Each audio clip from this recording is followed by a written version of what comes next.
what if I told you that the latest Matrix movie, Matrix 4, contains a massive disclosure on reality, on what's happening with the ascension, Lucifer's role in this world, free will, and twin flames. Today I will explain Matrix 4 from a spiritual perspective, and just a little warning that there will be spoilers.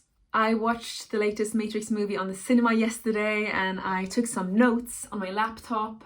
And if you have watched the Matrix trilogy, then you know that this is not just an average sci-fi movie. There is so much disclosure, and this latest film did definitely not disappoint.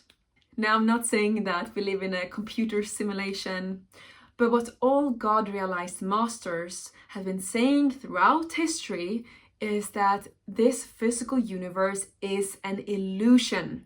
And we can see these glitches of the Matrix sometimes. For example, there's been many hypnosis studies where the hypnosis people are able to make people see through other people, so they can see through your hand and into there. And you couldn't do this if this was actually solid. And if you know anything about the science of numerology and the golden ratio, you know everything is numbers. So we are living in a matrix in a way. Another thing that the spiritual masters have been telling us is that Lucifer, or the negative power, or Kal, he has so many names, is the ruler of the physical world. They also call him the keeper of time, since time only exists in his creation. Now that brings us to the Matrix movie. As you know, if you've seen the first 3 films, there's an architect. He controls time and he has made this whole universe, this whole matrix. Now the successor of the architect is called the analyst in this 4th movie. And as you can see, his only real superpower as such is controlling time. After Neo and Trinity died in the previous movie, the analyst took them and restored them and put them in a storyline that would include a lot of suffering and stress and other negative emotions, which keeps them in fear. And this is because that is what powers the matrix and keeps souls stuck in the matrix. And this is why Buddha says life is inevitable suffering. And this is also why 99% of all articles on mainstream media is fear-based, to keep us stuck in the matrix so that we won't escape and become God-realized. Lucifer wants to keep us here. And the analyst in the movie says it's easier to control their feelings than controlling the facts. And that's what we're seeing today. We have this new variant with the same symptoms as the cold, but people are still running to get their boosters because they're playing on people's emotions, their fear, instead of logic. Instead of saying, don't worry, it's like a cold, they're saying, you should be worried. It's the same symptoms, but you should be scared. Another very interesting thing that happened in the movie is Agent Smith. As you know, he's the main villain in the Matrix movies. In the end of the movie, he actually switches sides to the good side. And this is what we're seeing now in this world. Many of the people in the elite or in higher positions are switching sides. David Wilcock, a New York best-selling author, he talks about this in one of his latest videos, that he's seeing signs of Bill Gates doing this. I believe it when I see it. But as you might have noticed, so many of the founders and CEOs of these big pharma companies and big tech companies are stepping down. And I think it's because they know that their time is up. Soon it's gonna come out what this elite has been doing, and they don't want to be on the bad side. They want to be on the good side. And they feel guilty for what they have done. They also talk about free will in the 4th movie. And it was said that choice is an illusion. And this is something that the spiritual masters have been telling us as well. Master Ishwar Puri, who died just last year, he said that free will is an experience. We don't actually have free will. So on this plane, we have the experience of free will. But as you go a plane up, you'll see that it was already pre-written. He says you can go all the way up to the causal plane. So we have physical plane, astral plane, causal plane. And this is where the Akashic records are. And you can go there and you can actually change your destiny. But then if you go all the way up to source, you would see that you doing that, you going up to the causal plane and changing a destiny, even that was pre-written on higher levels. And this is, of course, very difficult for our mind, our limited mind, to understand in this dense plane. But since this is something I have heard many scientists say as well, many physicists, then I think that there's something to that, even though it's very difficult to comprehend that, oh, wow, we have no free will. It's all just divinely planned. Something that really, really excited me in this movie was all the twin flame references.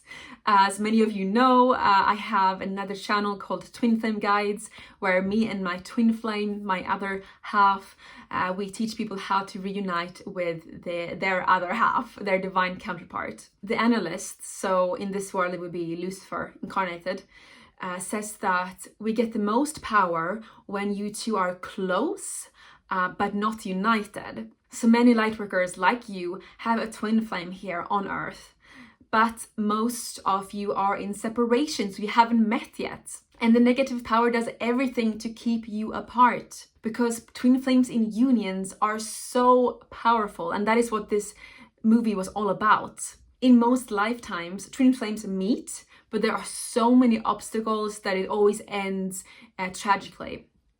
But this lifetime is different because Kali Yuga, so this really dark time where Lucifer has the most power, is coming to an end just in a few years. And then we have the golden age, where twin flames and lightworkers and starseeds will be the new leaders. So we are seeing twin flames coming together now this lifetime. So in this movie, Neo wakes up, he has this awakening, right? And he realizes he's been in a matrix all along. He was not going crazy, actually, like he first thought. Can you relate? I can. And he makes a deal with the analyst that if Trinity wants him, that they will leave them alone. So he goes up to Trinity and asks if she will choose him. And then she sees her family back there with her husband, her kids, and they're telling her to come. And first she says, it's too late. You're too late. And he's about to give up at that point. She starts walking away with her family, but then she changes her mind. Her husband gets the green eyes, try to drag her back, but she goes up to Neo. And this is something that happens for so many twin flames. So their life story that they've been put in is that they already have a family. They are already married to someone else, and then they meet their twin flame, which of course makes it very difficult, because then you have to choose, do I choose my family or do I choose my twin flame? And this unfortunately makes many twin flames give up. So it was really beautiful that in the end she listened to her heart and picked Neo, her twin flame. And then they were chased and they went up to her roof and Neo kissed her. And the anomaly code was activated in her and she remembered everything and her powers were activated.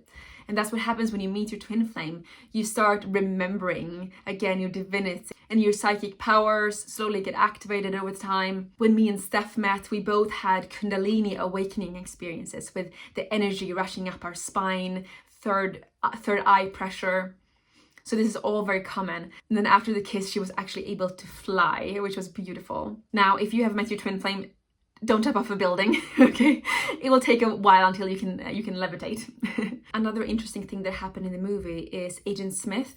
He was controlling the humans. So they got the green eyes and then they jumped out of buildings and exploded like bombs. So in other words, mind control. And this is happening so much all throughout our life. We are brainwashed to think with our mind and not our soul. We are not taught about the soul in school. The UN has a project now where they are trying to use frequency to control our thoughts, which is very creepy. And they put fluoride in our waters and toothpastes so that we will calcify our pineal gland, which is our connection with God. And now that we're moving into the golden age, they're trying harder than ever to keep us in our mind by keeping us fearful, because they know their time is up. And in the end, when Neo and Trinity had won, they went up to the analysts and he was like, good luck trying to save humanity. They don't want to be saved. Humanity are sheeps. They don't want their freedom. They want to be told what to do. And they said they are not here to save the people. They are just here to make some changes in the matrix. You can never awaken someone else. They have to awaken themselves. And this is what will happen leading up to the golden age. the system will completely change. So it will crumble all these old 3D systems based on control and manipulation. And then there won't be a government as such. It will not be needed in the 5D. And the villain, the Frenchman, or Merovingian, he showed up again. And you might remember that he operated a smuggling ring, and he just loved the Matrix, like the meat, the women, the riches. But here in this movie, he shows up as a grumpy, homeless man with like dirt everywhere. Just his hair is crazy. He's just completely unrecognizable. And I interpreted that as the people who are now at the top with their fame and riches, if they have exploited people, they will go way down now. Their time is up. The golden age is coming, and they will not be able to survive in these new conditions and this new frequency. Have you seen Matrix 4? Let me know in the comments. I would love to hear your interpretations and what you thought of my analysis. Have a beautiful day.